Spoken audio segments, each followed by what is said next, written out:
throbbing his own sweet song. Wake up, you sleepyheads, get up, get out of bed. Cheer up, the sun is red. Live, love, laugh and be happy. What if I'd been blue? Now I'm walking through fields of flowers. Hello and welcome to the Red Robin podcast, which is powered by Budget Ties Auto Centre and 360 Chartered Accountants. I'm Chris Johnson, and this week I'm delighted to be joined by Mark Lever, Dan Crowther and 𝗵𝗵𝗿𝗁. The rampant Robins are rocking, but injuries to key players are threatening to derail our quest for playoff success. Is Wigan a free hit, or should we have more faith in Rovers bringing the 2 points back to Craven Park? Gentlemen, it's fantastic to be speaking to you, especially on the back of an away victory, something we just spoke about. We haven't done it since Salford back in March. Mark, you haven't been on the podcast for a while. Good evening, mate. Hi, mate. All right, lads. Yeah, good. Mark, you was on one of the Rovers fun buses on the way to Wyre on Friday night. What was the feeling on the bus? Was it more of a journey of hope, or was it more of a journey of expectation? Yeah, I think it was a journey of hope, if in all honesty, Chris. But as we said just briefly before the podcast begun, that I think there's a bit of fight in this dog, and they all seem to buy into it. Quite a bit of depth. Young kids come in and pull their hand up, and people play during mid-game, during like Hooker playing at second row, and it doesn't work all the time, obviously, but it's nice to have that belief and look around and a bit of fight. Which that's all we ask for at the end of the day as Rovers supporters, is they give it everything. And I think certainly that last Friday and previously Sunday before, when it was a horrible game against Wakefield in stifling heat, but you couldn't fault their effort. Maybe not much quality out there, but I think I was proud of them the other night, and I had a few beers on board, and the bus brought down on the way back, and we got back at 3:30. Yes. Really? Yeah, I saw that on social media, Mark. What was the problem? Well, I'm not really a mechanic, Chris, but we lost power. So we pulled over in the services, and then, as I would do if my computer went, I'd turn it on, off, and then put it back on again, hoping it starts up. And we went for a bit, but apparently nowadays you can't limp along back, especially with 50 people on a bus. So we pulled over, and then we had to wait for a double-decker coming from East Yorkshire, from Hull. So it was like on the buses coming back, no toilet. So it was brilliant. But we won. Imagine if we'd have got beat. So it'd have been well, a man of your age as well, Mark, a toilet is a necessity, isn't it? Oh, without a doubt, 100%. Yeah, I'm actually quite good in the old toilet department, if I'm honest. But as you see, like from the toilets, I'd had a couple of 𝗓𝗵𝗿𝗁s on board. So it was yeah. Well, there was plenty of reasons to celebrate, wasn't there, Dan? And of course, there won't be many Rover supporters who expected a victory, especially when we saw the number of injuries that we had and the team and the squad that lined up. Never mind the injuries that occurred during the game. That's it. Yeah, I compared the two teams before the game, and I was looking at the team. I was talking to my dad, actually, who was an Hull fan, and even though like you want to sort of present this image of we've got a chance tonight and all that, especially when you're talking to an Hull supporter, but even so, I just looked at their team and I thought, this is going to be probably a long night for Rovers, especially if it goes one early doors, which it did. And to come back, what a gallant effort that was! Unbelievable, really. Yeah, and James, it was a funny game, wasn't it? Talk about if you could sum up maybe supporting Rovers in one game. I suppose this game was it, wasn't it? Because it had a bit of everything. It had. At one stage, we looked down and done, and then we came back, and there was plenty of points. There was injuries, there was controversy, there was just everything, wasn't there? Yeah, there was, and I think we've spoken before on the podcast that if Rovers start quickly and start well, they actually go on to win. But if they go behind, we do struggle to come back. But Friday night just turned that on its head. Say after that, going 14-0 down. And I know Warrington. You look at Warrington's team on paper. I know it's on paper. And as Dan says, they've got. You look at it, you think we can't beat these with the squad that we've got. But they managed to do it. And you think, we saw Warrington at Magic. putting Catalan to the sword. But then the sort of binned against Castleford. You think, well, what one team are going to turn out anyway? But no, it's just an outstanding effort, for the 80 minutes. Definitely. And I mean, Rovers were 14-0 down after 17 minutes. But I think what was telling for me, especially in the ground as well, I don't know about you, Mark, but when Warrington decided to take the 2 points after 8 minutes when there was awarded a penalty, if you think a team at home who were desperate to get a victory, you think they'd maybe be a bit more confident in their ability, wouldn't you? But I think that 2 points, it seemed to be telling for me, Mark, that there was probably a little bit of nervousness around the Warrington side. And obviously the crowd as well, under 8,000 Warrington fans, there's a lot of apathy there. But for me, that early 2 points maybe give us a bit of a sniff of what might come if Rovers could just build up some pressure. Yeah, I said to my mate Chris when they took, because there was under the pressure, weren't we, early doors, and I thought if they score, I'd be as a Warrington captain or coach, I'd be saying let's go for the tries. You know what I mean? Because I think one try and maybe done us, but obviously they got the penalty, and I thought, oh well, they're low on confidence as well. But then they did get a couple of tries after that, and I thought, here we go. But as I say, weathered it, got the next try, which was vital. I think if they'd got another one, I think we'd have been out of the game. And they just hung in there really all night, even when later on, which I'm sure you'll talk about. Yeah. I mean, 20 minutes in, 𝗔𝗰𝗿𝗁𝐿 scores off with a head injury, and like Max already said, there was a few calls that were going against us. Rovers were definitely under pressure. 𝗔𝗰𝗿𝗁 scores off, and all of a sudden you're starting to fear the worst. I think we said on the last podcast, there's been many times on a Friday night we've travelled down the M62 and been on the back of a hiding. And I suppose, whether he was at the game or he was listening to it on radio or however he was following it, you're starting to fear the worst at that point, aren't you? Yeah, you are when it's going against you like that. It's happened all season now, hasn't it, with injuries? So, yeah, I was thinking the same, but it's like Mark says, if they scored again, then we would have been out of the game. But there was always that chance, and still with the likes of Parcell on the field, I thought, a bit of spark of life here or there, and we might get back into it, and it's kind of what ended up happening. So, I was fearing the worst at one point. Yeah, but credit to Rovers. I mean, 25 minutes in, the ball goes out to Ryan Hall from a 𝐓𝐵𝐿𝐶𝐿 pass. He kicks it back inside, and Crooks chases down the kick for the try. Crucially, 𝐓𝐵𝐿𝐶𝐿 adds the 2, and Rovers are 14 points to 6 down, but it looks like Rovers are starting to get back into it. And then also, a massive moment is when the restart goes out on the full, and Rovers are starting to build up some pressure. James, Ryan Hall, he's shown his ability. What many fans probably won't realise is, and I don't know if you saw it, Mark, Ryan Hall actually pulled up in the warm-up. I don't know if it was mentioned on anywhere else. And he was warming up just before the players actually came back out onto the pitch. And for obviously he's injured and he's out of the game against Wigan. But my heart was in my mouth at that time, because I thought if Ryan Hall doesn't play, because it looked like he pulled up. But again, he's just a player, isn't he, James, who just turns up week in, week out. He's probably, I know it's early days yet, but he's definitely up there for one of our player of the seasons. Oh, definitely. I mean, the guy's just a machine, and when you need those hard yards coming out the back, you can rely on Hall to sort of get you, 20, 30, 40 yards, even.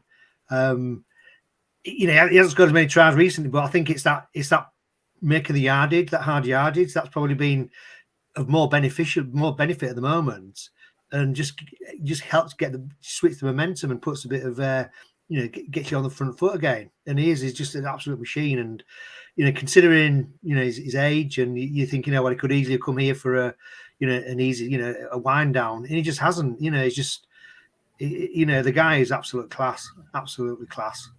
Yeah, and I mean, to sum up the game, I mean the 20th minute to the 30th minute. First of all, 𝗁𝐿𝐶𝐿 scores off with a HIA injury.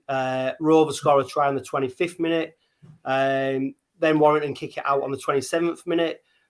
On the 29th minute, 𝗵𝗿𝗿𝐁 sin bin for a high tackle on 𝐁𝐮𝐝. He has to go off and leaves the pitch. Will Tate comes on. And then on the 30th minute, Rovers go and score the second try of the game. to make the scores 14 points to 12. And what you would say is that it was a fantastic try by Sam Wood, very similar to the try he scored against Wakefield. And Sam Wood, he's been a very welcome addition back into the team, hasn't he? It's almost like he's not been away, the way he's adapted back to playing first team rugby league at Rovers. Yeah, he's been playing real well. He had a bit of a unfortunate start, was it, against Wigan on the first opening night for us. But yeah, since then, I think, as a whole, he's played pretty well. I think when we got him, me and Watson said, they've got a great player there, and it's starting to show now. How many years was he extended by, Chris? Do you remember? Is it 1 or 2 years? I don't think it was a 3-year deal, was it? No, I think it was just one more. Just one more. One more, yeah. That's it. So, yeah, he's probably one that we want to be looking at getting tied down for longer soon, because he's still at a really young age and he's strong and he's getting better. So I like him, personally. Yeah, and James, that try he scores, it just shows you how much power, doesn't it? If you get him running on an angle close to the line, he's almost unstoppable because he's so tall, he's so strong. And I think we're definitely starting to see probably the best of him at a time when Rovers are desperately in need of the players, producing the best form. Yeah, it is. I mean, and that's one of the surprising things about him, because his overall strength. I think that try he got on Friday night was, I think he's got a couple earlier in the season that was very, very similar, where he's just sort of basically had to sort of go through about 3 or 4 defenders to get over the line. And I think that strength he's got is something to say. I don't think we really appreciated he had, but he's certainly showing it, and he just seems to be getting better and better every game, and he's sort of looking very strong and solid. Yeah, definitely. Mark, Stefan Ratchford gets his 4th kick of the game on the 32nd minute to make the scores 16 points to 12. We've already mentioned about him going for the 2 points early on. Another 2 points maybe to just weather the storm, but it was an incredible first half, wasn't it? Because for a lot of it, there was plenty of errors. The weather wasn't helping. It was chucking down with rain. There was lots and lots of dubious referee calls. Maybe that's with Rovers rose-tinted spectacles on. But for a long period of that first half, it looked to be going against the Robins. But yet we go into half-time 16 points to 12. And all of a sudden the game, it's a very different game, isn't it, at half-time?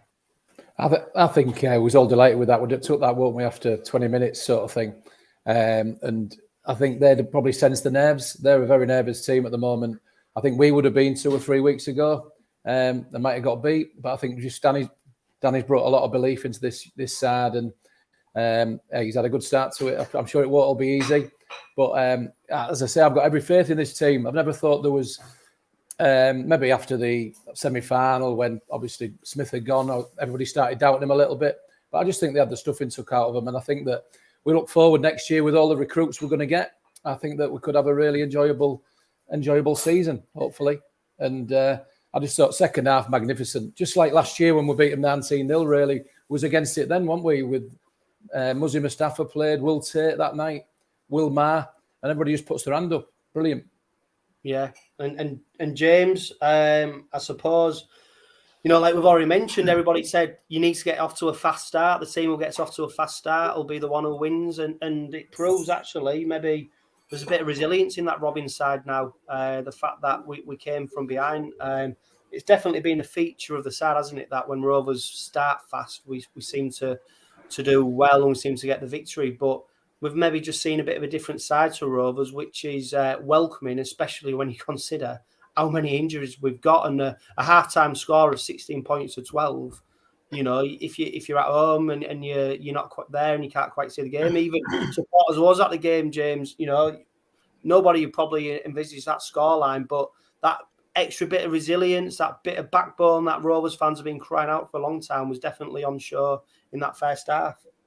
Yeah, it was, and I think we've already mentioned about Warrington going for those that early penalties to get 2-0 up, but they also went for a penalty, just before half time. You're thinking, well, actually, again, that's probably a testament to actually the resilience that Rovers were showing, and Warrington just thinking, it's going to be a hard job to break this team down now. Even though we'd lost 𝐁𝐮𝐿𝐵𝐻, was probably one of those strongest defenders. I thought that again, that was quite telling that they'd gone for another two, because I think there's about 4 or 5 minutes, wasn't there, before half time when they took that two. But that second half, again, we've spoken about being needed. If we start quick, we'll win.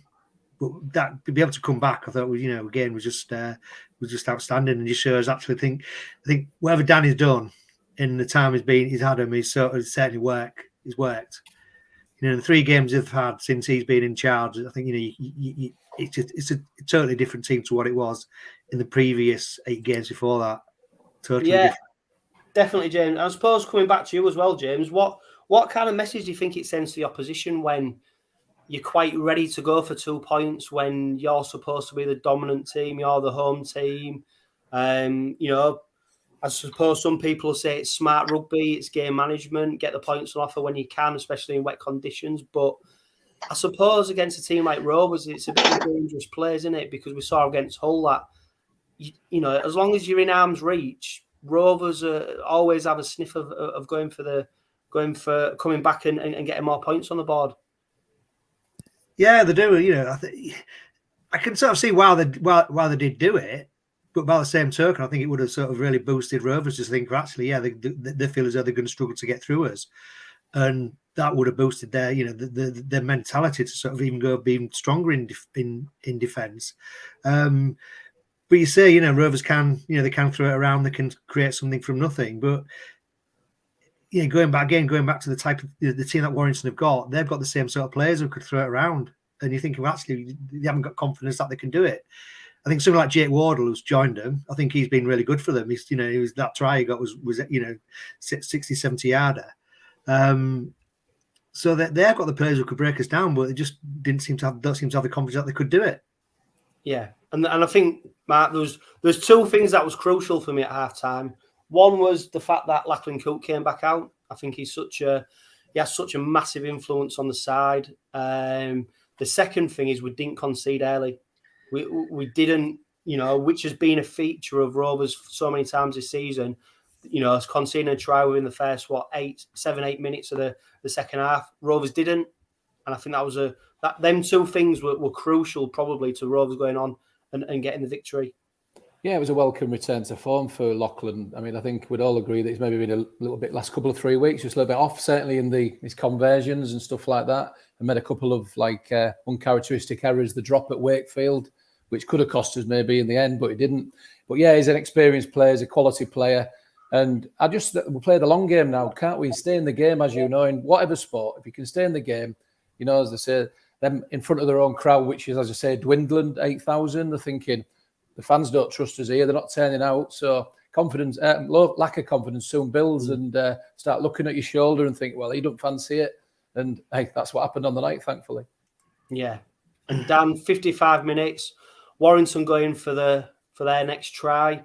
Rashford converts his 5th kick from 5. It makes the score 22 points to 12. Just before that, though, 𝗵𝗿𝗄𝗃 is sent to the sin bin for pulling back one of the Warrington players. At that point, when 𝗵𝗿𝗃𝗃 goes off, Rovers are already chasing the game. Then Warrington go in and get the try. They get the kick. It's 22 points to 12, and then you're starting to go back down in the dumps, aren't you? You go from the highs of Rovers chasing the game, getting back into it, and then this happens. And then, we talked about at the start what a roller coaster it is with Rovers, and there you go. You've gone from a high to a low.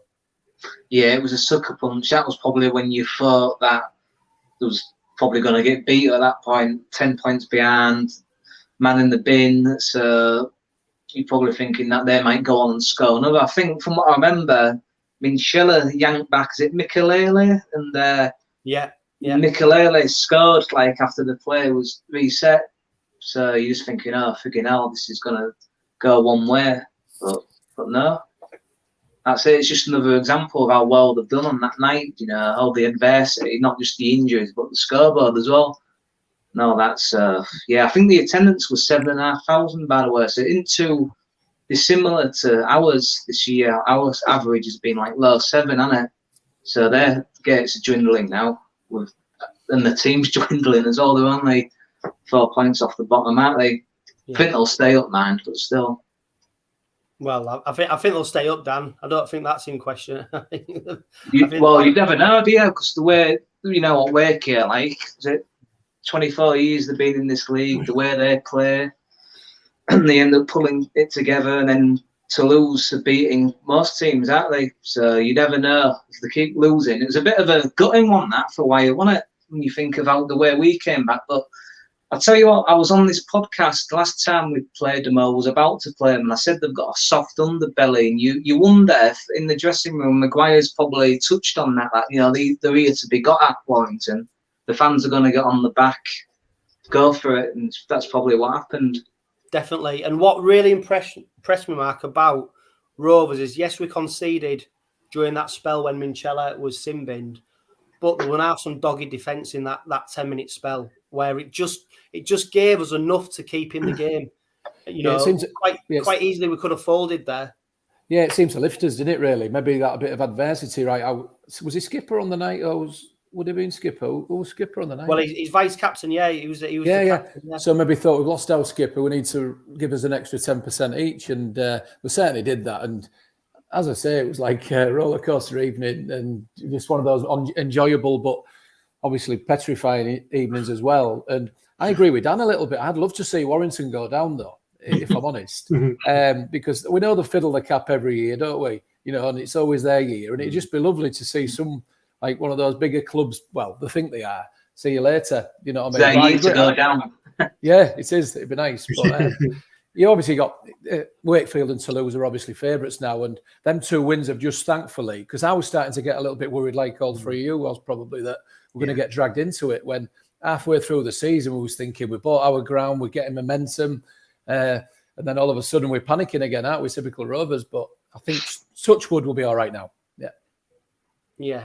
I think Danny Maguire spoke about that, didn't he? About going into the whole game where there was a lot of talk about us looking down and relegation, etc. And actually, I think he knocked a few heads together and said, "Why are we looking down? We should be looking up." And he's definitely got their act together, and the players seem to have got on side with what he was saying. But a bit of magic as well, weren't they, for Rovers' next try? 𝗵𝐵𝗿𝗁. Fantastic.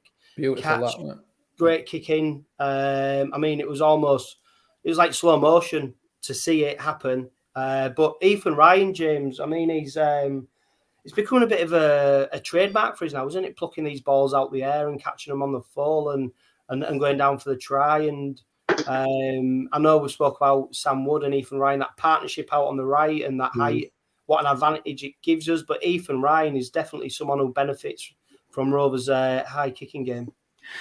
It does. The way he took that try, it was just outstanding. Especially given the conditions, given where it was landing, to actually take that all in one go and then just go over was just outstanding. And the kick from Litton was right on the button.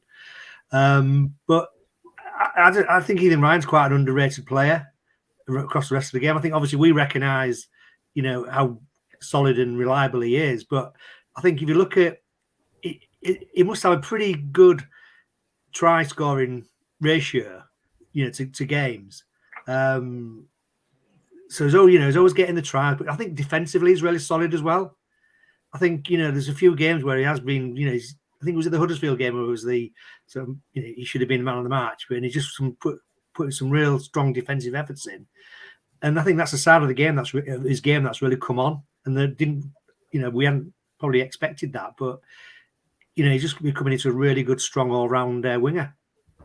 Yeah, definitely. And of course, before that, Matty Parcell goes in for a try.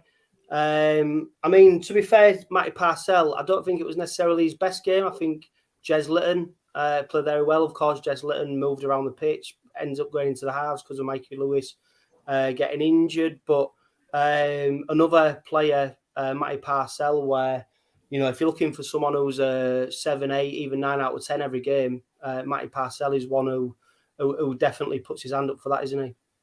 Yeah, I think did he start with 𝐁𝐿𝐿, didn't he, on Friday? Yeah, and I think because he'd done real well against Wakey, hadn't he, 𝐁𝐿𝐿? I thought he'd give us a lot of energy when we was probably a little bit flat, and so I think you've just got, they're both excellent players, and I think 𝐁𝐿𝐿 is going to become a top player. But at the moment, Matty just edges him in that experience and a bit of nous near the line. And I just think I don't think they're the best two pairing in Super League, in my opinion, at any club. So I wouldn't want to take anybody else really. So, but Jez, yeah, excellent, brave for his size, isn't he as well? He doesn't shake anything. There's this perception that he's a bit weak defensively, but I don't see that. No, well, I don't. I mean, to be fair, whether I suppose the only criticism you could level at him, Mark, is that maybe he goes into tackles that maybe he shouldn't go into because he's so brave and he's so willing and he's so determined to play a role for the team that. But there's no shaking out of anything from Jez Litton, and also probably don't get enough credit for his attacking ability and the way that he plays. And I suppose, like you said, it's probably the best combination of hookers in Super League, and like we said, how well Matty Parcell has done this season, and Jez Litton has got somebody so great to learn from, hasn't he, and enhance his game. But I don't know. Do you think they're slightly different, aren't they, in the way that they play? Me, yeah, they are. Yeah, I think he would be a good halfback. When obviously everyone was speculating that Rowan Mills wasn't really doing the business at the moment, and I'd maybe before Will Dagger maybe put him in because he can kick, can't he? His little kickings, as you saw with the kick for Ethan Ryan, and maybe just to get them both on the pitch without spelling, and maybe put another forward if we had any forwards on the bench. But we haven't really got many of them at the moment, so they're just both outstanding. And I think we just enjoy them while we can.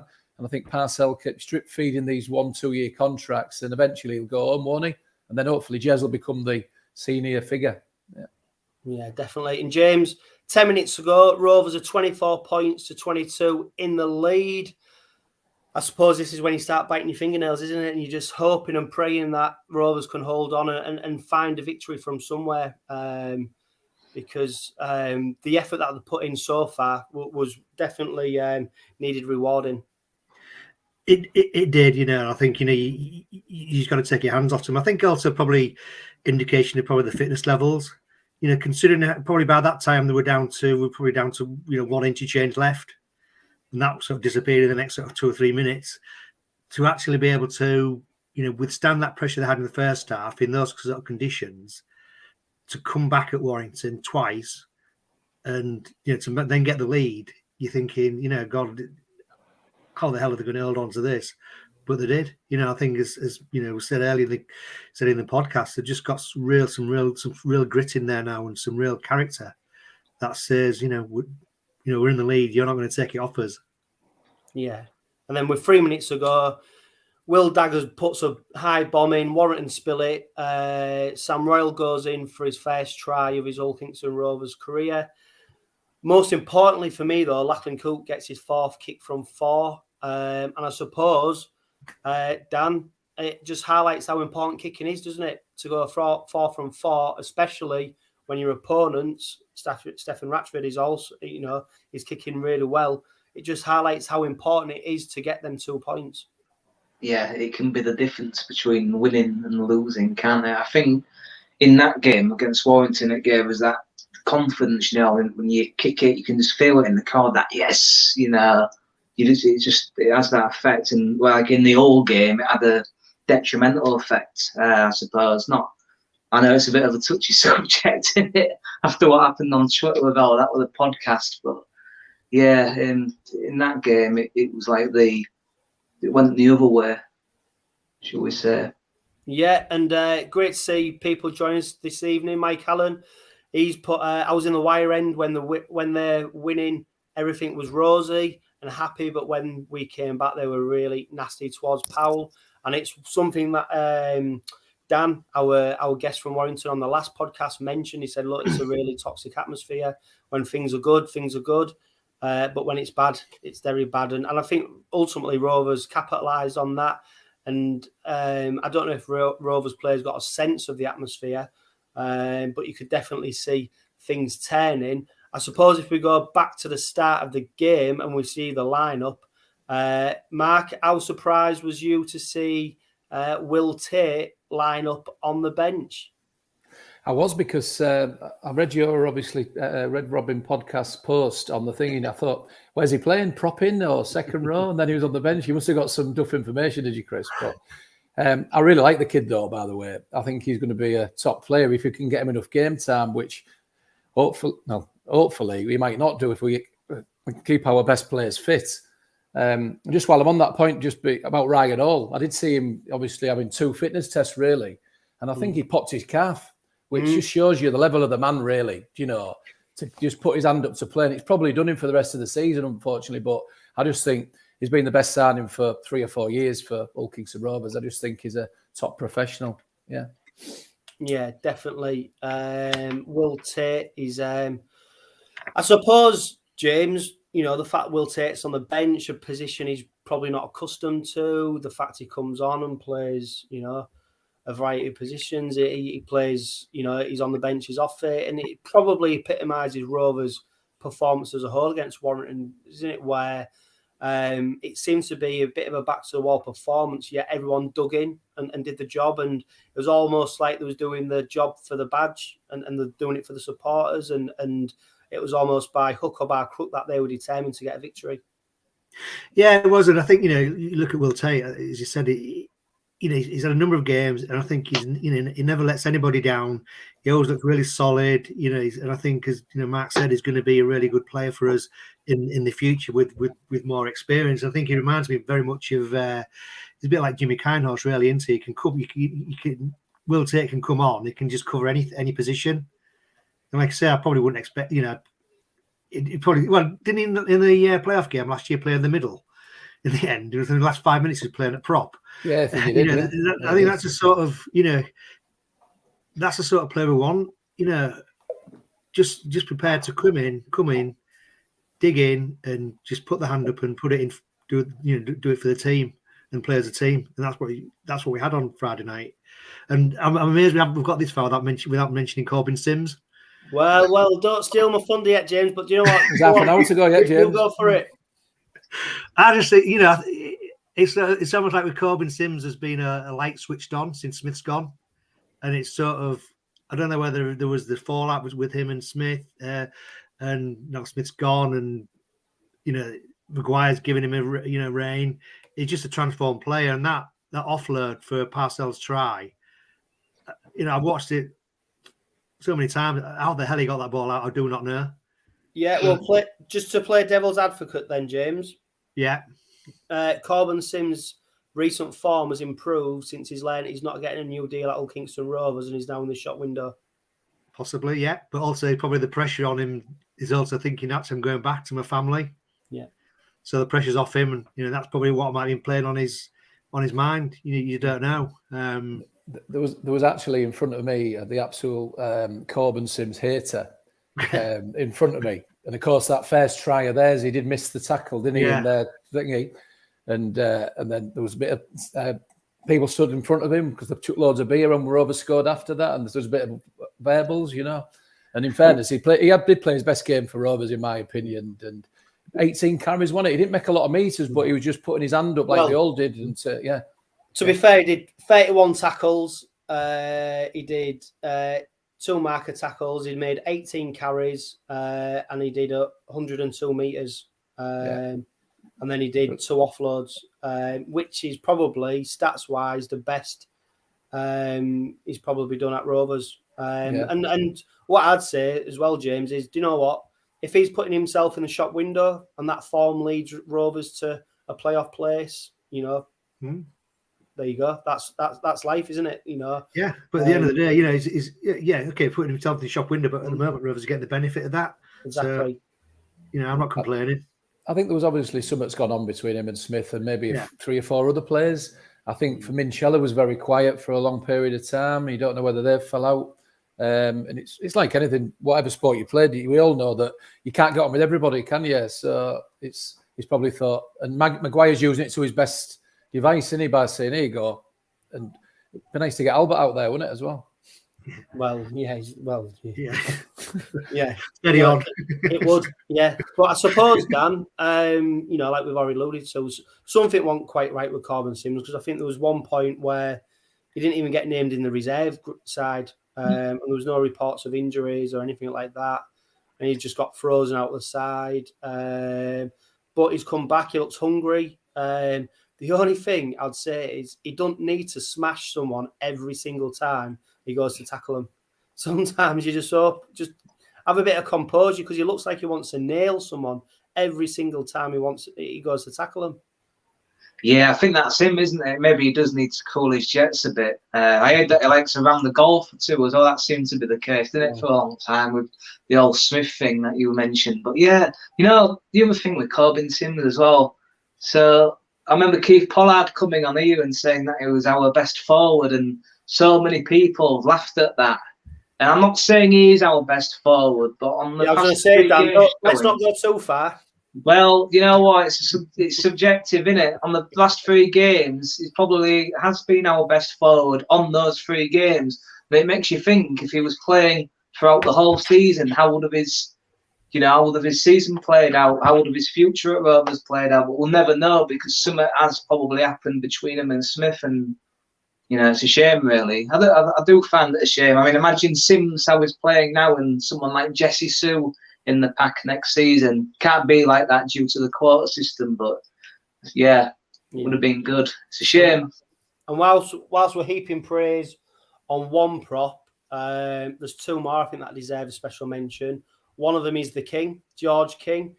43 tackles, 9 marker tackles, 11 carries, 87 metres. He was on the pitch for, I think, 73 minutes, which is an incredible effort from someone this late on in the season. And that's probably, again, it's another performance, Mark, that just shows how resilient there was against Warrington and how determined there was to get the victory, that a prop forward can go on and put in that many minutes and contribute that much in defence after he's had his own recent injury problems as well. Well, I think we all love the guy, don't we? I think that was probably one of Smith's best things he's done. I mean, he did a lot of good things, did Tony Smith, certainly in his first 18 months, 2 years. But I think getting 𝗁𝐿 when maybe it was all a bit underwhelmed when we heard it, because we all think we know better than these coaches, don't we? And he's just immaculate, and I think that he's just a role model for the younger props who's going to come through, hopefully, the Fishwicks of this world and Conor Moore. And certainly, if we can build around him, which we've been wanting to do for 10 years, we've all talked about big boys in the pack. And I do believe that we'll have a fairly decent side if we can get the pack sorted out. Yeah, and James, another prop who's really started playing really well over the last few weeks is 𝗁𝗏𝗿𝗏. Yeah. I think many people were probably surprised that he got another contract at the end of last season, although, probably again towards the end of last season, he started playing really well, hence why he probably got another contract. He's definitely a prop forward who gives us something different. I think that's something that Tony Smith wanted with our props, wasn't it? He wanted a range of props who could do different things. But 𝗁𝗏𝗿𝗏, he's punching through the line, he's defending, he's showing a bit of aggression, and the 𝗁𝗏𝗏 that was at the start of the season to the 𝗁𝗏𝗏𝗏 that's coming towards the end of the season, it's almost like a completely different player. It's chalk and cheese, and like you say, you just look at him now, and I've always liked him just because he just, doesn't. I don't think he makes a lot of errors. True. I think people sort of criticise him because of his size, and they expect him to be like Walmsley when he's not. He's a different sort of player. But last season he did the same. Like I say, he did the same thing where he sort of towards the back end of the season he came strong, and he's doing it the same this season. So maybe the trick is send him out on loan for the first 15 rounds or so, and then bring him back in when he's ready to sort of punch some holes in some defences. But again, you're right. He's another player who doesn't. I don't think he ever lets us down, but he has the last few games has really come into his own again. Yeah, and I suppose most worryingly, Mark, as a Rovers supporter, while we're all celebrating the win, when you see Mikey Lewis hobble onto the pitch on crutches with a big boot on, he's starting to fear the worst, aren't you? I mean, when we finished the game with 𝗁𝗏𝗏𝗏 and Will Dagger at our halfbacks, a combination that nobody would ever predict, probably featuring for Rovers this season. And then you see Mikey Lewis come onto the pitch on the back of Jordan Abzal, obviously already been injured. But, we're going to come onto the squad for the Wigan game, but a huge loss We'll just hope the injury's not as bad as what is feared. Yeah, I don't think it's the ankle that he did last time, is it? Because ankle ligaments can be a nightmare, can't they, to get right? But I think it's only what I've read in the paper that it's his other ankle. But he's only like 5 or 6 weeks to go, isn't he, in the season? So I'd be very surprised if we get him back on. I don't want to be a doom and gloom merchant, but I just think that him and even Ryan Hall, if he's popped his calf, we're going to struggle to get him out there. But hopefully next week we can get. I think maybe looking at the squad, and we'll talk about that in a minute. That they'll probably hold a few back, won't they? And maybe for the Toulouse game, and I do think it'll be the right decision this time. Yeah. I suppose, James, when you look at our results over the season, where would that Warrington victory rank in your best victories of the season? Oh gosh, I think I'd probably certainly put it top 3. I think the Good Friday, probably the first, and then the Warrington home game where we just blitzed them off the park in the first 20 minutes. That was probably the second one, and I'd put that one Friday night as the number 3. Yeah, I suppose, Dan, like James just said, the Good Friday victory over Hull, the Warrington victory last Friday, it shows that Rovers can find a different way to win a game.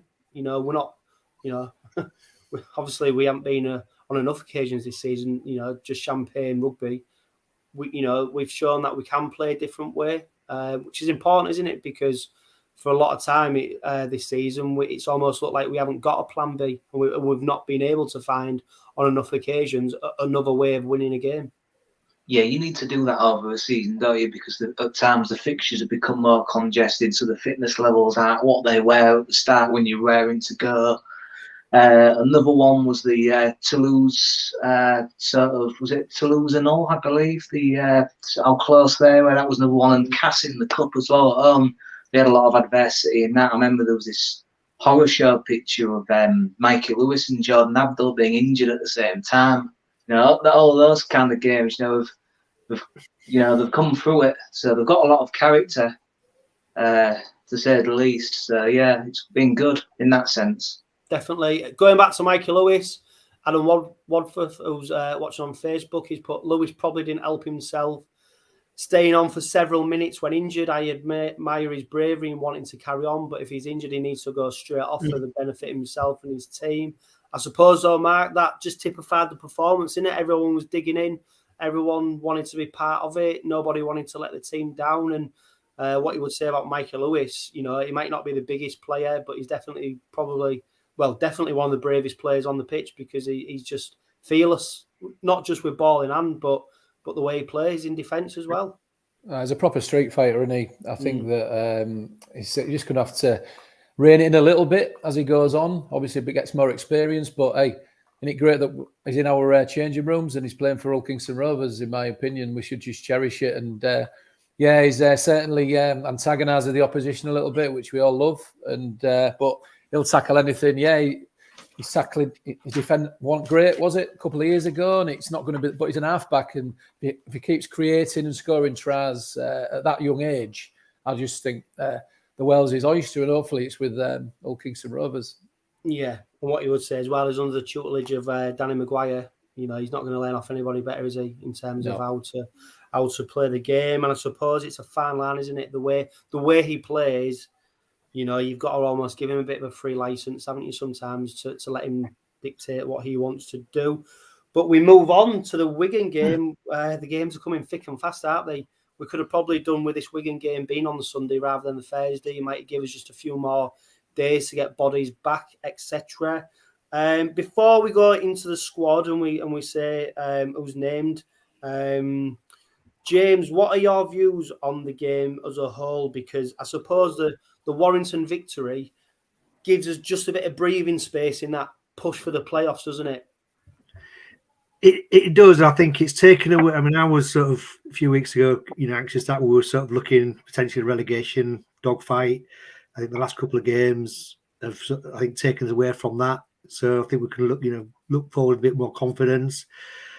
I think in terms of the playoffs, it'd be great if we get there. But I just think, given the injuries we've got and the players we're going to be missing, if we can make the playoffs, I think it'd be an outstanding superhuman effort from now. But Dan, Toulouse are up after the Wigan game, which you would say, I mean, I don't know what other people's opinions are, but Toulouse have suddenly become this well-beaten side who are capable of beating anyone. And they've got the fear factor on everybody, yet they are still where they are in the table. So I don't necessarily think they're as good and as capable of getting results as what people might think. And we faced them at home after the Wigan game, which you would maybe think is a very winnable game. So is this Wigan game, is it one to write off? But I suppose when you've got professional sportsmen, and I'll ask you about this, Mark, next, you can't just write games off, can you? It's your job. It's what you do. You know, you get beat. You don't get beat because of lack of effort or not trying. You get beat because you're just not the best team on the day. No, I was never good enough, or the teams I played in was never good enough to actually not turn up and just have it as a free hit. But I think when you're a supporter and you see the injury problems that we have, and I mean, Matty Pete was saying that he's going to rest a few, and I look at the squad today and I think, well, we can't see it, but I'm hoping that he leaves. I'm hoping that he leaves Jai Field and French out that team, because then I do think they become a little bit more average with them two out the team. But no, it's a difficult one. You never go out any game as a player to not turn up or not try. But this is one where I would actually maybe rest a couple of our key players who was in that squad, the 𝐁𝐮𝐝 and 𝗵𝗿𝐿 maybe, and just go for it and hopefully keep it under 40. Very negative, I know. Yeah. Well, it's difficult, isn't it? You know, as a supporter, you want Rovers to go out. You want them to put 100% into every game. You want them to win every game, etc. But I suppose when you look at the injury, 14 first team players we've got out injured before announced the squad. Brad Takairangi, Sean Kenny-Dowell, Ryan Hall, Jordan Abdul, Albert Vete, Dean Hadley, Kane Lynette, Mighty Staunton, Louis Johnson, Corbin Sims, Jimmy Carnos, Mikey Lewis, Tom Garrett and Frankie Holton. You know, on any day, they would all be fighting for a first team spot. So to go into a game against Wigan, at Wigan, without them players is a huge ask. As a result, Rovers have had to draft in Connor Barley, Harvey Moore, Connor Moore, Charlie Kavanagh. PLT once again features. Will Tate, of course, who will line up against Warrington. You know, we've had to reach into the depths of our reserves and academy. I mean, I suppose the thing what you can do is look at as a negative that we're having to field these youngsters. But I tell you what, Dan, these youngsters who are coming into the squad will be absolutely biting the hand off of Danny Maguire to get into that first team and show them what they can do. And, you know, energy, enthusiasm, you know, you catch Wigan on a bad day. These players, these young kids, if they get the chance, could be the difference. Yeah, that's it. It's opportunity that they wouldn't have got otherwise. I mean, there's Adam Rusling, the half that they've loaned to Como. You know, he could have had a chance in the R's if he was still around. Because he got loaned out, so he wasn't so fortunate. But then again, to join the pessimism crew with Mark, it can go the other way. I remember almost 10 years ago now, they played I think quite a few kids against Wigan, and they got beat 84-6 in 2013. Yeah. Not saying that's going to happen again, but it can go one way or the other, can't it? It depends. Are they good enough? You know, we'll have to find out. But either way, it's going to be an amazing experience for them, regardless if they end up getting a start or even on the bench. I mean, look at Zach Fishwick. As a fan, I wish it wasn't on telly. But it'll be great for the young kids. It'll be great for the young kids, won't it, to be on telly? Do you know what I mean? Yeah. Telling the mates and saying I'm on telly next week. Do you know what I mean? And it's great for them young kids. And as I say, I just hope it's not a Sandercock. I mean, it was the end of Sandercock, wasn't it? That game after Easter, which probably was a bit harsh at the time. And Matty Baharrell played, and a few other lads, didn't they? And well, I've got the lineup for you here, Mark. Have you? Oh, good man. You're good, aren't you? Greg Eden at full back. You had Alex Brown, Liam Salter, Chris Wellham, and Sam Lattis. You had Craig Hall and Matty Baharrell at 6 and 7. Then you had Adam Walker, Josh Hodgson, Mickey Pierre, Graham Horn, Jordan Cox, and Mika as a starting 13. And on the bench, Keil Carlisle, Reece Lovegrove, George Griffin, and 𝗔𝗵𝗿𝗶𝗁. Actually, when you look at that was really young, was it? That's quite a decent team actually for the time. That was our first team, I think, wasn't it? and that finished 84 points to 6. The worst part of that being, obviously, it was a home fixture as well. It wasn't even at the DW, was it? It was at home. Right. So, you know, but what you would say is, you know, probably a bit more resilience, a bit of a different culture at the club. You know, different staff. There's a bit of a different setup, I suppose, though, James. So, I mean, that left edge is going to be a totally new left edge. We've become so dependent on it all season. I put out that win over Warrington last week was the first time that we'd won a game without 𝐁𝐮𝐿 since 2019, which is incredible, really. Probably testament to 𝐁𝐮𝐿 and his fitness and how he's managed to play so many games. Yeah, missed many. You know, losing 𝐁𝐮𝐿 was one thing. To then lose Ryan Hall at the same time is and then to replace them is a huge ask, isn't it?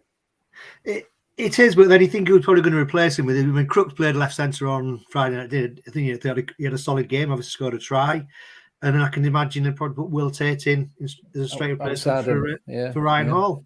And if you look at that, I don't think that's too bad. I think that's quite a good, you know, quite a solid team, really. Yeah. It's quite ironic now, Ryan isn't it? I was just going to say, James, it's quite ironic now that our right edge. I was going to say, James, sorry, talking over you. I was going to say it's ironic our right edge now has become our strong case. Yeah. But yeah, I mean, looking at the squad, you know, I think in a way it's a win-win situation for us because there's such low expectations that we're going to go to Wigan against the full-strength Wigan team and turn them over. So there's no expectation there, so they can go out relaxed and, you know, throw the ball around. But then you've got to think about, you know, the young kids that they're bringing in, you know, the experience that they're going to get. You know, they're going to play against a top-class team, a top-class stadium on Sky. It's going to probably do them, you know, hopefully do them the world of good and boost their confidence that they've been given that experience and that you know, confidence that, you know, the coaching team have got it in them to be able to go and do it. And just, you know, you look at how Fishwick was at Magic, you know, 17-year-old kid making the first team debut in a derby at Magic. It didn't look out of place. And who said, you know, the kid's going to be drafted in, that don't have the same effects on them. Yeah, and of course, Fishwick returns to the squad. I mean, it's exciting to see 𝗔𝗵𝗿𝗁𝗍, Rovers Academy captain, coming to the side. Where's he played, Chris? Do you know, Chris? Where's he played? Do you know? I honestly don't know. It's not. I apologise to 𝗔𝗵𝗿𝗁𝗍, but what's his position? Do you know? He plays in the halves, I think. Oh, is he half? Is he? Yeah. I suppose as well. If you go back to the halves, I know Mikey Lewis is injured. But you've got Rowan Milnes who can just slot straight in. And I know, you know, he's been getting a bit of stick off Rovers supporters for the last few games. But for me, he's still he's a player that I like and I think Danny Maguire spoke very highly of him in last week's press conference when they spoke about him being dropped from the squad. I suppose, though, when you look at our forwards who are missing, Dan, you're going to be relying on George King to do big minutes once again. There's going to be a few players in there who are going to have to, a few senior players who are going to have to really stand up and do probably longer minutes than they normally would. Yeah, because if they don't, then you are relying possibly on a 17-year-old against Wigan of all clubs, all teams. So, yeah, it's going to be tough. I don't know about a write-off. I don't think you can ever go into a game thinking that, but it's going to be real. I mean, if we do get beat, then you probably just have to say it's one of them. If we get beat real bad, hopefully no 84-6s, but if it is a hammering, then you'd be disappointed, I suppose. But yeah, it's just a tough situation, isn't it? 14 first-team players out. How bad's that? Bad luck, you know. Well, to be fair though, Dan, you know, it's only other teams who are getting injuries at the moment. If you read the rugby league, I was going to say exactly the same. Yeah. You wouldn't think Rovers were struggling with injuries, whereas every other Super League team seems to be absolutely decimated, and little old Rovers seems to be going under the radar a little bit, don't they? With our injury crisis at the moment. Yeah, that's it.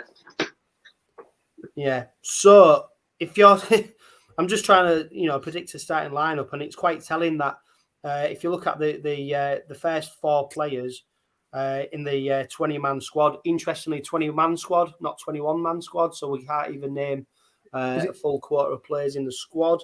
You go from number 1 𝐓𝐵𝐵𝐶𝐿. The 5th player named is 𝐁𝐮𝐝, and he's number 14. So that just gives squad numbers tells a story, doesn't it? Yeah, the squad numbers of who's missing.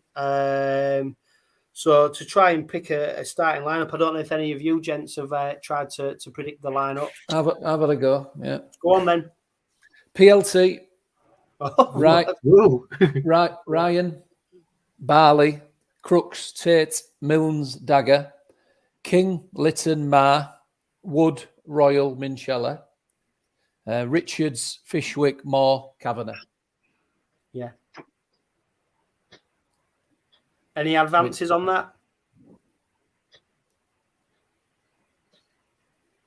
Go on then, tell me what's the reason, what you're thinking PLT at fullback? I just think that the Toulouse game's that big that we'll need Lachlan. Imagine if first tackle, it happened to Rovers, wouldn't it? It'd get a cop, especially against Wigan. Yeah. Dirty Wigan. And Matt Parcell, you know what I mean? You've got Charlie Kavanagh there, you've got 3 hookers, haven't you? So do you just say to Jez, go and start that game? And it might be a bit defeatist, but if we get another 2 or 3 injuries to senior players, you might get a couple back for Toulouse, maybe. But I just think that maybe it's worth the risk and gives them young kids that. Apparently, Conor Barley is an excellent centre, isn't he? So maybe give him a go next to Ethan Ryan. Maybe. Yeah, and Conor Barley's fresh from playing for Yorkshire in this year's Origin Academy series, so he'll be primed and ready to go. Graham Turner, who joined us on the last 2 podcasts, he's put on YouTube, would blooding some youngsters with Super League game time be seen as a positive result rather than just the result itself, given the injury list? Exactly. I suppose the devil's advocate on that is, and this is, it's always something that happens when a team is struggling towards the end of the season. Everyone says, right, let's play the youngsters. Is putting young players into a negative experience on potential defeats and a bad performance, is that a positive experience for that player? I don't know. Maybe it is. What do you reckon, Mark? I don't know. Go on, James. You're right. No, I don't think it is. I think it's young kids have got to start sometime, haven't they? And what normally happens is they put.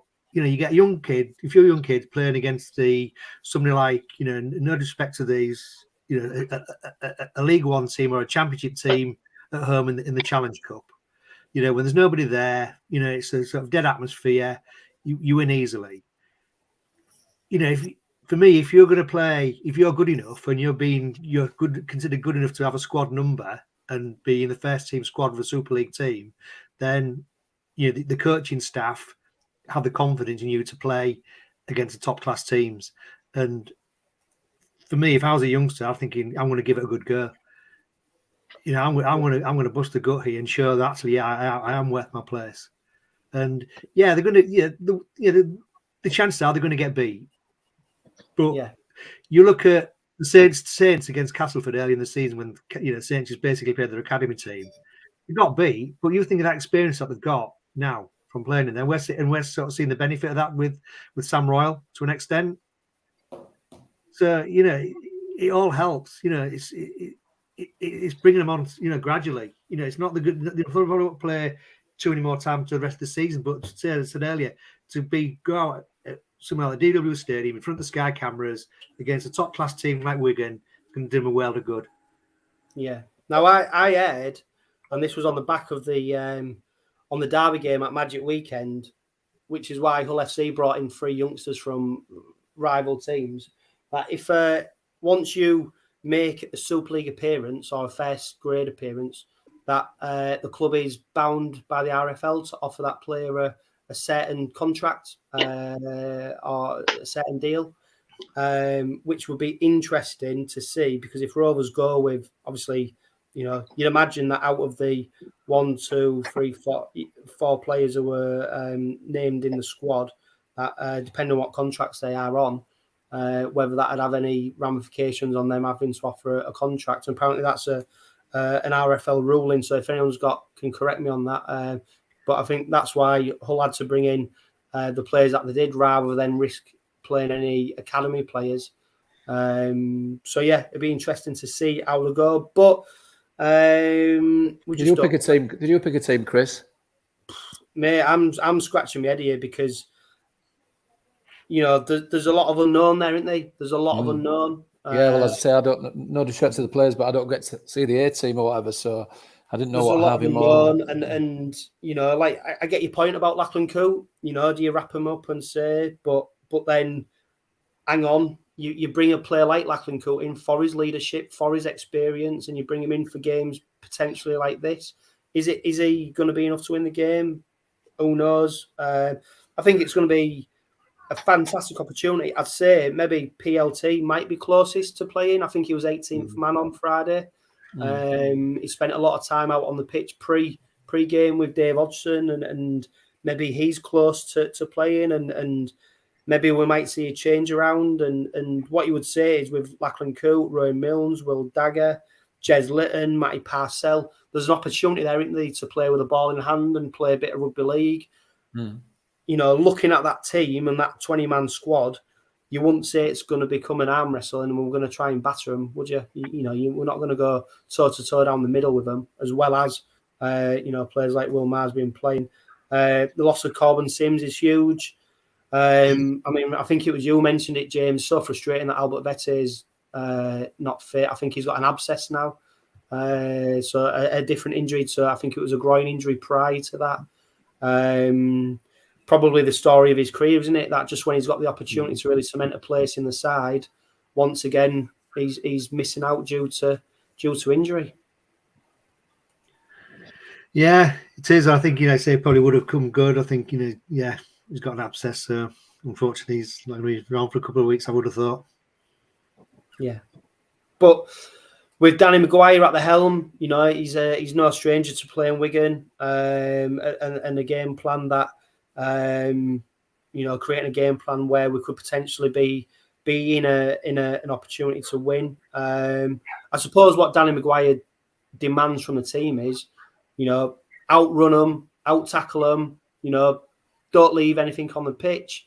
And if you do that, well, then you can't ask much more. And I think that's the case with this squad.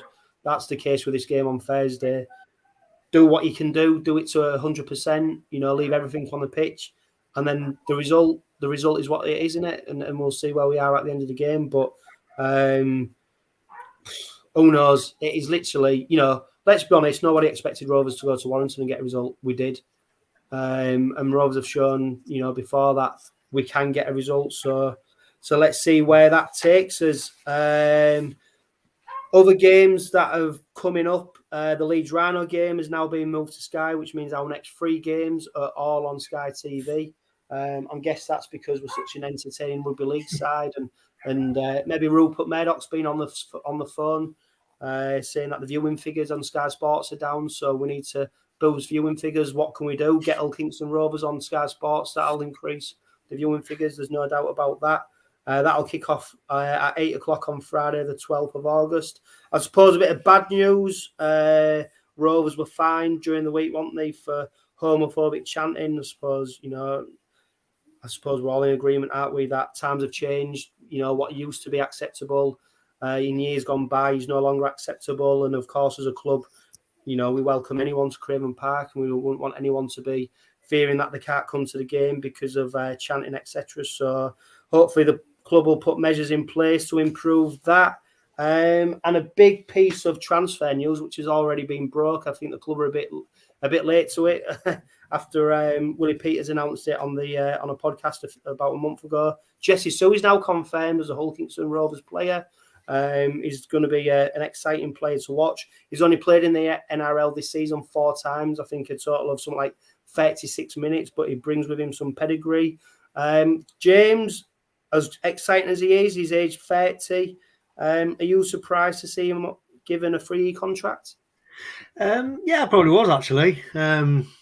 You think probably 2 years with an option for a third would have been the normal route to go, but then is coming over with Willie Peters. Willie Peters is here for a 3-year, got a 3-year contract. So maybe that's how it's sort of all panning out. Maybe he's sort of seen. I think he's being positioned as being sort of a type of player who's wants to sort of help support the younger players and bring them on. So maybe there's a feeling that by giving him that 3-year contract, he's going to be around the club for that a lot longer than normally you would do, and that the younger players are going to get the benefit of that experience. Yeah, I think what was selling is in the quotes what he provided. Willie Peters said he's ready to play his best football. He could have stayed in the NRL, but it's an exciting time to be part of Hull KR. He and his family want to be part of it. So I suppose that suggests Mark is going to be moving over with his family. We've seen in time gone by, haven't we, when players come over in isolation, it didn't always help them.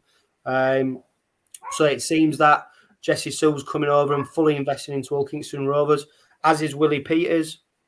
I suppose it's interesting, isn't it, how much involvement Willie Peters is having on and around Hull Kingston Rovers at the moment. Danny Maguire has said that he speaks to him nearly every day. We're going to come on to Dean Hadley, but he's definitely in the ear of a lot of the current squad as well as our new signings. And I suppose the Tony Smith departure has pushed that forward, hasn't it, and give Rovers the opportunity to start planning for next season while still trying to come to a successful conclusion to this season. Yeah, he's obviously watching a lot of video, isn't he? And obviously over there in Australia.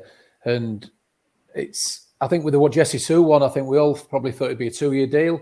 But he obviously knows him inside and out. And the pleasing thing is that he's coming over early, isn't he? Jesse Sue, maybe November sort of time, rather than coming end of January previous years. So it takes them maybe 2 or 3 months to get into the swing of things, doesn't it? So it's like anyone, it's a gamble, isn't it? Every signing's a gamble. We all thought that we was getting 3 semi-diamonds, didn't we, last time? So let's just hope that, I think if all 3 of them arrive, we'll probably get more than the last 3 have, to be fair. So yeah, I think it's fair to say that people will probably be reserving judgment on what they can do until they do it. Yeah, like you said, because we've had our fingers burnt sort of with our last 3 NRL recruits. But Dan, it's not the first time, is it, that Jesse Sue has stepped foot in East Hull? No, it's not. I believe he played at 𝗵𝗵𝗿𝗁 in the 2013 World Cup. Yeah. Yeah. I mean, the atmosphere for that game will be now compared to the derby or a big game under the floodlights, if we're near the top of the league, or conversely near the bottom of the league against Wakefield next year. I'm only joking. Won't be anything like that. But I hope. Come on, Dan. I'll probably give him way too. What's that, Mark? We've not brought you down to our senior level, have we? Do you know what I mean? Our negativity. Hopefully, yeah, I'm with you tonight, mate. Yeah. Yeah. You're the positive I'm probably giving way too much credit. Might not even be in the league next year, fortunately. So a good chance. Yeah, we'll see. But yeah, I'm looking forward to him because we've spoke with some of the praises of George King on this podcast, and all the minutes he's doing, even though he seems superhuman, there's going to come a time when his body starts breaking down if he does that too much. So I think Peters has already spoke about relieving the pressure off King, and that's going to be important for next year as well. And another thing is just injuries. Again, touching wood, if we're okay with injuries, then they can sort of balance each other's time out on the field. So yeah, well, I'm excited for him. I'm excited for all of them, but sort of as Mark alluded to, I think most of us were excited for the last 3 that came over. It's not worked out for various reasons, so touching mud, it'll be good.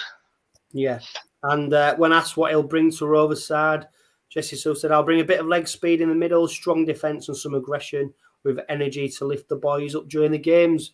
James, I suppose that suggests he's not going to be a 70-minute player. He's probably going to be spelled, isn't he? And he's probably the player who's replacing 𝗵𝗿𝗿𝗁𝗍, isn't it? And 𝗵𝗿𝗍𝗍 is a player that we hoped, that's what he'd have been bringing. Obviously, it's not worked out, but Jesse Sue coming over, bit more experienced, bit better injury record.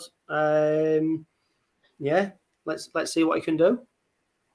Yeah, no, I think early in the season we've commented on the sort of drop off that we've seen when the likes of King and Staunton go off after a fair stint. So to have somebody like Sue coming on to replace them potentially, or vice versa, whichever way Peters goes, that's hopefully going to mean we don't drop off that intensity, and don't sort of lose a few points before halftime as we've been doing in a few games.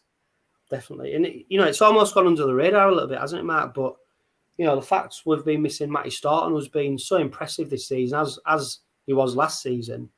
It's devastating to lose such a player like him, and we was all hoping after that Toulouse game it'd only be a short injury and he'd be back straight away, but it seems to be prolonged now. But he's another player, isn't he? Who's just been fantastic for Rovers, and yet here we are missing out on him once again. Yeah, it was surprising, wasn't it, that he hadn't come back a little bit quicker, if I'm honest. He dislocated his big toe, didn't he? So it's obviously a bad one, inflammation-wise. But yeah, he's a grafter, isn't he? He never gets pushed back. I do think we need to maybe sort where he's going to play, because I don't think we still know, do we, what his best position is. I think the best I've seen him was when he played 13 for a while, maybe 10 games on the bounce. But obviously, I'm sure 𝗖𝗵𝗿𝗁 will have something to say about that and other players. So, we've got some really good young players, haven't we, who's played quite a lot of Super League games now. So hopefully for years to come, we'll have a real solid pack and quality. Yeah, Matty Staunton, big fan of his. Yeah, massive. Yeah, definitely. And another player who's going to be at Craven Park next season is Dean Hadley. Dan, he signed a new 1-year contract. Frustratingly, it looks like he's played his last game for the Robins this season. Shoulder injury. He's made 47 appearances for the Robins after signing on loan from the Black and Whites back in 2019. He's another player who spoke to Willie Peters already. Willie Peters heaped praise on the 29-year-old. The beauty of Dean is that he can play anywhere in the pack. He's the type of player who can give you 7 or 8 every week, and he's just incredibly consistent. You pleased to see him sticking around at Craven Park next season, Dan? I am pleased, yeah. I remember being at the game against Wakefield when he slammed the ball down. He probably knew his day was done at that point then, and you heard some groans in the East Stand, he's injury prone, he might get rid of him, stuff like that. He's had his time and all that, but he's not been here too long in a way, but still he's shown up so well for us when he has played, tough as teak and all that, especially when you consider all the injuries he's gone through, not just here but at Wakey and all as well. So yeah, it's I am glad. I think with Dean Hadley, I can see him being more of a squad player, definitely, even more so in 2023 than in 2022. That's just the way I view it anyway. I don't know about you guys. Yeah, James, he's if we're all honest, if you named Rovers' strongest 13, Dean Hadley, might he feature in there? Maybe not. But what he would say is that whenever he does feature in the Rovers lineup, he never lets us down, does he? No, he doesn't. And I think, yeah, you're right. He probably wouldn't. Probably wouldn't be in the opening 1 to 13. You'd probably put him on the bench. I mean, the bad luck he's had with injuries has just been absolutely horrendous. But once he's back, once he's on the field, like I say, he never lets us down. His power of recovery from injury just seems to be, I don't know, superhuman. When last season he was supposed to be out with a broken cheekbone, he was supposed to be out for about 6-7 weeks or so, and he's back within 2 weeks with his Phantom of the Opera mask on. It's tough. It's tough as teak, and yeah, I think he deserves another year, and hopefully this operation is going to have on his shoulder will hopefully solve the problems he's been having with it, and we'll get some good game time from him next year, because like I say, he never lets us down. Solid, strong go forward, hardly ever misses a tackle. So yeah, definitely great, type of player we'll need in the squad. Yeah, and then just to round up, Rovers put out an injury update. Ryan Halls tore his calf in the win over Warrington. Looks like he's going to miss out for at least the next few weeks, if not longer. Michael Lewis went down in the final quarter of the game against Warrington. He had an unfortunate twist in the tackle. He's going to go for a scan later on in the week. Hopefully that's not too serious, but again, it looks like he might be out for the next few weeks. Like we've already mentioned, 𝗖𝗵𝗿𝗁𝗱, he's got an abscess. He's going to be vying for a place in Rovers squad in the next couple of weeks. So again, he's another one who might not be back straight away. Frankie Holton might be starting. Could also be in contention for the Toulouse game, but again, there's nothing definite about that. 𝐁𝐮𝐝 edging closer. He's nearing full fitness. He'll be definitely a welcome addition to the side. John Abdul and Brad Sakarangi are training. You never know, they might feature come the end of the season.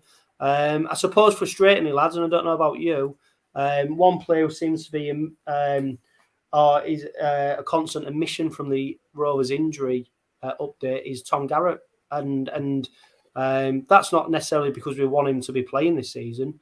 I don't know about you, Mark. I suppose we just want to know how he's doing. Yeah, it's like Secret Service, isn't it? I mean, I just hope the kid's bang on, to be fair, and his health's more important than obviously us as supporters knowing what's happening. But it is a worry that it's so silent on him, you know. Maybe at the instant when he got it, after a couple of weeks, maybe said he was out for the season. And then you wouldn't be asking the question every couple of weeks, would we? Do you know what I mean? And maybe if he'd come back 4 weeks from the end of the season, everybody's happy, aren't they? So maybe we got it wrong initially by maybe not being more as honest as they maybe should be. But I just hope the kid gets well soon. Yeah, especially James, after Tom put a post out, I think, on Twitter and Instagram saying he's back. And then after there seems to be nothing. And like I said, we're not clamouring to see Tom Garrett back in the side. We're clamouring to find out how he is. Exactly. I think, that's just the bizarre thing. It is. I think we all want to make sure, his health, his health is as good as it can be, and we just want to make sure he's okay and he's not going to suffer any long-term impact. But by the same time, we still want to know potentially he's going to be back on the pitch as well. But at the end of the day, his health is more important, and we need to. I think it'd just be good for the club to let us know what's happening, and sort of stop this sort of any conjecture or sort of little bits appearing on social media, etc. Yeah, definitely. Well, that brings us to the end of this week's Red Robin Podcast Weekly, and another one where I vowed to do it in under an hour, and yet again, it's not happened. Especially when I didn't think there was that much to talk about. But it's always nicer to spend your time talking about a Rovers victory, isn't it? Than it is a defeat. So maybe that's why we went a bit over more than I expected to do. This is the last podcast for a couple of weeks now because I fly out to IB from Thursday. So I'm very pleased that Sky have decided to reschedule their Rovers' next two games so that I can watch them while in the sunshine.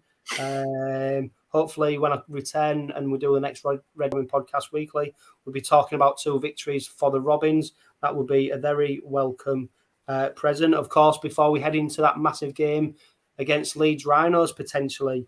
So I think the next podcast will be out on the 10th of August. Don't panic though, there's plenty of heritage casts that you can keep up to date with, so make sure you go check them out. And as ever, thank you to Mark, James and Dan for joining me on this week's Red Robin Podcast Weekly. And remember, live, love, laugh and be happy.